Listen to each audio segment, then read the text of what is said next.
back in pre-calc and college algebra, we had this idea of factoring and whatever fraction you had. And if something canceled out, so the factors that cancel, when you set those equal to 0, that would give you what we call a hole in the graph, so a little open circle.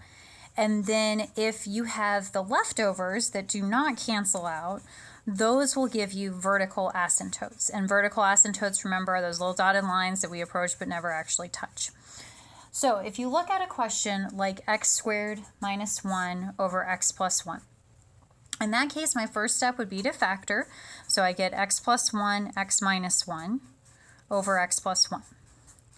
Now, whatever cancels, that is going to be a whole.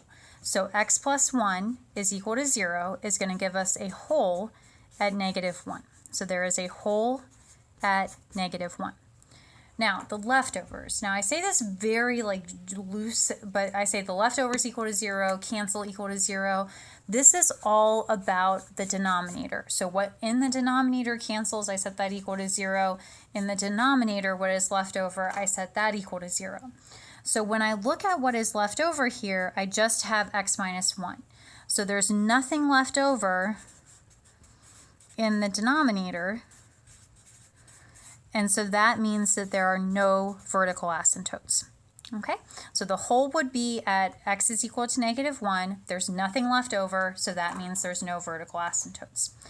Now, if we flip-flop the situation so that it looks like x plus 1 over x squared minus 1, in that case, we see that we're going to have x plus 1, x minus 1 when we cancel, or when we factor. The x plus 1's cancel, so that just like up above is going to tell us that we have a whole at x plus 1 is equal to 0.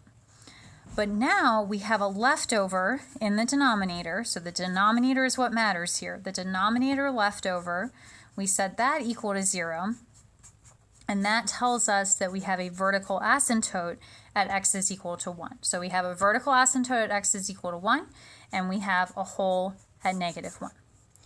Now, if you look at the very last example, part C there, you cannot cancel anything, you can't factor anything, so there would be no holes and there would be no vertical asymptotes. Okay?